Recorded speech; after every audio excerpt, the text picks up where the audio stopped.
एक और अनुग्रहित दिन दान में देने वाले परमेश्वर की विश्वास योग्यता के लिए परमेश्वर की स्तुति करता हूँ और परमेश्वर को महिमा देता हूँ। प्रभु यीशु मसीह के अतुल्य नाम में अपना स्नेह अभिवादन आप सबके साथ बांटता हूँ। विलाप गीत 5 का 21वां वचन। हे यहोवा, हमको अपनी ओर फेर, तब हम फिर सुधर जाएंगे। प्राचीन काल के समान हमारे दिन बदल कर ज्यों के त्यों कर दे। इस अनुग्रहित वचन के आधार पर अच्छा समय इस विषय पर मनन करने के लिए परमेश्वर हमारी मदद करने पाए। परमेश्वर की कृपा पर भरोसा करके अलग अलग समयों के बारे में हम इन दिनों मनन कर रहे हैं। यहाँ विलाप करने वाला भविष्यवक्ता यहोवा से प्रार्थना कर रहा है कि पहले के समान हमारे दिनों को बदल दे। यहाँ पर कहे गए पहले के समान दिनों से तात्पर्य यरूशलेम के पूर्व महिमान्वित स्थान से है। विलाप गीत के ग्रंथों को लिखने वाला कौन है, इसके बारे में कहीं पर भी जिक्र नहीं है। फिर भी आंतरिक और बाहरी तथ्यों के आधार पर यह समझा जा सकता है कि यिर्मयाह भविष्यवक्ता ही इस ग्रंथ को लिखने वाला है। यरूशलेम के नष्ट हो जाने और इजरायलियों को गुलाम बनाए जाने के बाद यिर्मयाह रोते हुए यरूशलेम के बारे में इस विलाप गीत को गाता है। यिर्मयाह यरूशलेम की दुर्दशा को अपनी आँखों से देखकर एक एक बात का वर्णन करता है।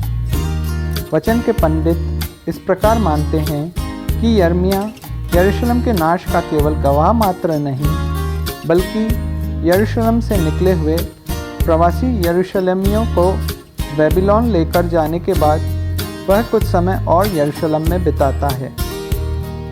यरूशलेम नगर के विरुद्ध आने वाले विनाश और न्यायदंड के बारे में लगभग 40 से अधिक वर्ष लगातार यिर्मयाह भविष्यवाणी करता रहा।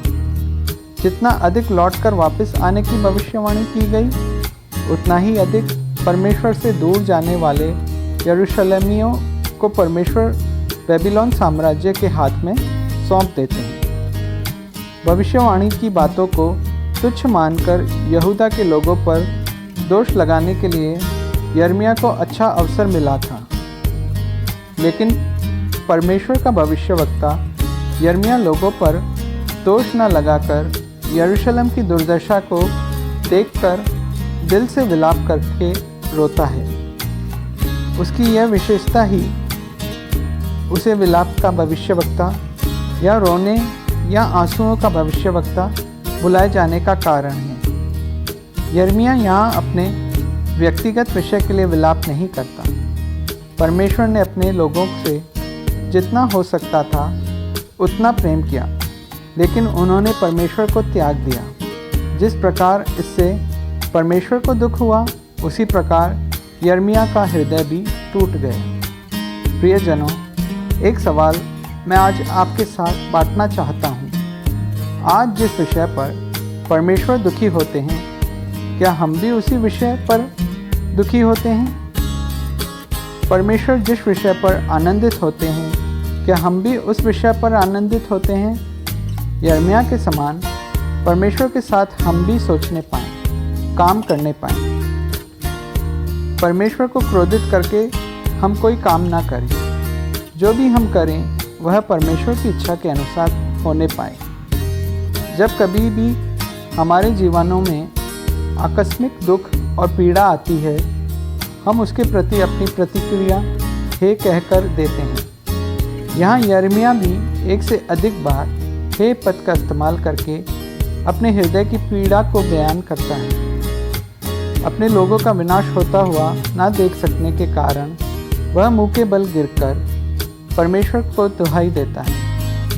यरूशलेम की शून्य अवस्था और विनाश को अपनी आँखों से देखकर अपने आप को दिलासा देने के लिए साथ कोई न होने की अवस्था में वह परमेश्वर की दुहाई देता है।